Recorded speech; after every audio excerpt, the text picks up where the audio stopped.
සුනිත් කමරත්න කියන කෙනා එයා මේ මැනේජර් කෙනෙක්. Factory manager. මේමයි මැනේජර් කියලා Tamanට ඕනේ මම මේකේ මැනේජර්නේ මට ඕනේ හැටියට කරන්න බෑ ඒකේ. ඒකෙත් තියෙනවා නීතිමාලාවක්.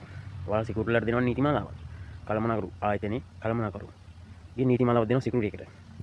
එතනින් ෆැක්ටරි මැනේජර්ටත් වැඩිය ෆස් කෙනෙක් ඉන්නවා ඒරියා මැනේජර්. කියන්නේ අපි හිතමුකෝ පුත්තලම දිස්ත්‍රික්කය කියලා. පුත්තලම හලාවත වෙනකම්. පුත්තලම ඉඳන් පුත්තලම හලාවතයි. එහෙටනකම් පොකුල් පාන් හැම එකම තියෙනවා. ඒ ඒරියා එකේ ඒරියා මැනේජර් කෙනෙක් දානවා. ඊට පස්සේ හලාවත. ඊපස්සේ මාදාම්පේ මාරිල වෙන්න ඒකට වෙන ඒරියා මැනේජර් කෙනෙක් දානවා. ඊට පස්සේ ඒක ෆැක්ටරි වලට මැනේජර්ලා දානවා. ඊට පස්සේ සුපර්වයිසර්ලා දානවා. මැනේජර්ලා තමයි ෆැක්ටරි මැනේජර්ලා තමයි සුපර්වයිසර්ලා දානවා. සුපර්වයිසර්ලා සේවක පාලනය කරනවා. දැන් ඕන වැඩකම ආයතනවල ඕනම ආයතනයකට සිස්ටම් එකක් තියෙන විදිහක් තියෙනවා. සම්පත් අංශය කියලා කියන්නේ කළමනාකරණයේ සම්පත් අංශය. ඒකක් තියෙනවා මැනේජර් කියලා. කියන්නේ තමන්ගේ චරිතය අනමන බලලා නිරවුල් අපේ ඇඳුම් ඇඳගෙන ආයතනික